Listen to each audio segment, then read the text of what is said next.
বন্ধুরা দেখো চলে এসেছি কুমড়ো বাগান। এই যে কারি পাতা তুলতে, চারিদিকে আমার গাছপালা তোমরা তো দেখতে পাচ্ছ, এই যে পেয়ারা তলায় দেখো। এবার নিয়ে নেবো কচি কচি কারি পাতায়। কারি পাতা দিয়ে কি করব সঙ্গে থেকে অবশ্যই দেখতে হবে ভিডিওটা। হ্যাঁ, অনেক কিছু তোমরা কারি পাতা খেয়েছো, কিন্তু আজকে কী করব সঙ্গে থেকে একদম ভিডিওটা দেখতে হবে। স্কিপ করলে কিন্তু জানতে পারবে না যে কী করবো আমি।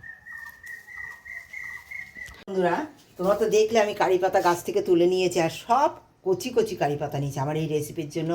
অবশ্যই এই সময় পাওয়া যাবে কচি কারি পাতা, আর তোমরা অবশ্যই একবার এইভাবে খেও। দেখো কচি কচি কারি পাতাগুলো এই যে ডাঁটিগুলো থেকে আমি সুন্দর ধুয়ে, ডাঁটি অবস্থায় ধোবে, তাহলে না ধোয়াটা খুব ভালো হয়। ডাঁটিগুলো সব ফেলে দিয়েছি, এই যে সব ফেলে দিয়ে এইভাবে শিলে নিয়েছি লবণ, দেখো নিয়েছি, দেখো সামান্য একটু তেঁতুলটা একটু দেখো যে ভিজিয়ে নিয়েছিলাম, একটু নরম করে নিয়েছি। হ্যাঁ, দিয়ে দেবো একটু কালো জিরে, হ্যাঁ দিয়ে দেবো ককোয়া রসুন, দিয়ে দেবো দুটো কাঁচা লঙ্কা, দিয়ে দেবো দেখো আমার দেশি ধনে পাতা নেই, বিলেতি ধনে পাতা। এই দিয়ে সুন্দর করে আমি এটা বেটে নেব। দারুণ রেসিপি, দারুণ, জাস্ট অসাধারণ গরমের। তেল মশলা ঝাল না খেয়ে একবার এইভাবে খেয়ে দেখো, এটা খুব ভালো করে আমি বেটে নেব। শিলে সুন্দর বেটে নিয়েছি। এইবার দেখো দিয়ে দেবো সামান্য তেল নিয়েছি, একটা শুকনো লঙ্কা দিলাম, একটু কালো জিরে দেবো, আর দেখো একটা পেঁয়াজ কুচিয়ে নিয়েছি, এই পেঁয়াজ কুচিটা দেবো।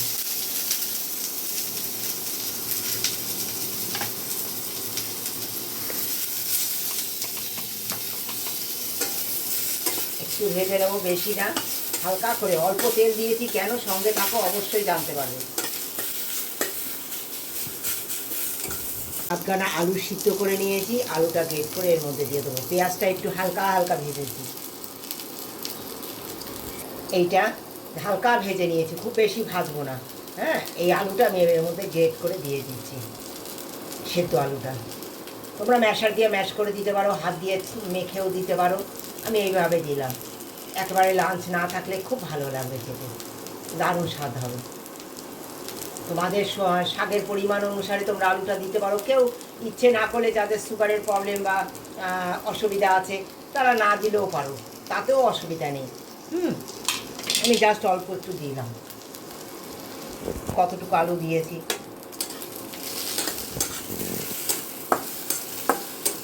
এইবার দেখো এই যে বেটে নিয়েছি যে কারি পাতাটা, এই কারি পাতাটা দিয়ে দেবো, দিয়ে এর সঙ্গে একটু হালকা নেড়ে নেব। খেয়ে দেখো একবার, সবাইকে বললাম, সবাইকে অনুরোধ করলাম একবার এই মাখাটা এইভাবে খেয়ে দেখো। এই বাটা কারি পাতা বাটা যে এত স্বাদ হয় আমি আগে জানতাম না। খেয়ে এত ভালো লেগেছে, তাই তোমাদের সঙ্গে শেয়ার করলাম। আশা করি তোমাদের খুব ভালো লাগবে। আর যারা ভালোবাসা দিয়ে প্রতিদিন আমার সঙ্গে আছো, ভিডিওটা দেখছো, বন্ধু সার্কেলের মধ্যে শেয়ার করছো, তাদেরকে অনেক অনেক ধন্যবাদ আমার তরফ থেকে। দেখো প্রায় হয়ে এসছে, সেই মাঝে আমি এটা করে নিচ্ছি। এত সুস্বাদু হয়, মানে গরমের এত উপযোগী একটা খাবার। তোমরা তো জানো এই কারি পাতা তাপ নিয়ন্ত্রণ করে, কত কিছুর জন্য, চুলের জন্য ভালো, আমাদের শরীরের ইনসুলিনের কাজ করে, আরও নানান রকম সমস্যার সমাধান করে, গ্যাসের পেটের সমস্যার সমাধান করে। খেয়ে হজম হচ্ছে না খাবার, একবার এই মাখা ফার্স্ট প্রথম পাতে একটু খেয়ে তারপরে খাবার খাও না, দেখো এই খাবারের জন্য পাতের সমস্ত খাবার হজম হয়ে যাবে।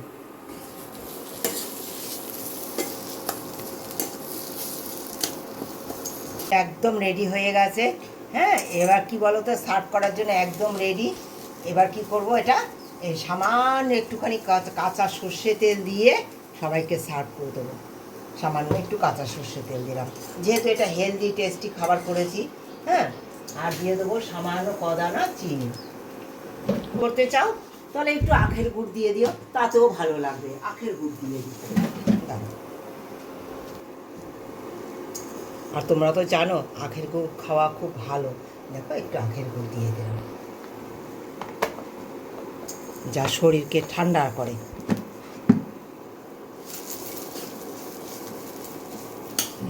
কড়াই থেকে কি সুন্দর দেখো এরকম উঠে যাচ্ছে, কত সুন্দর হয়ে যাচ্ছে। এটা এরকম হয়ে যাওয়া মানে এটা একদম রেডি। হ্যাঁ, যখনই দেখবে কড়াইতে আর সেটে যাচ্ছে না, মানে এটা একদম রেডি।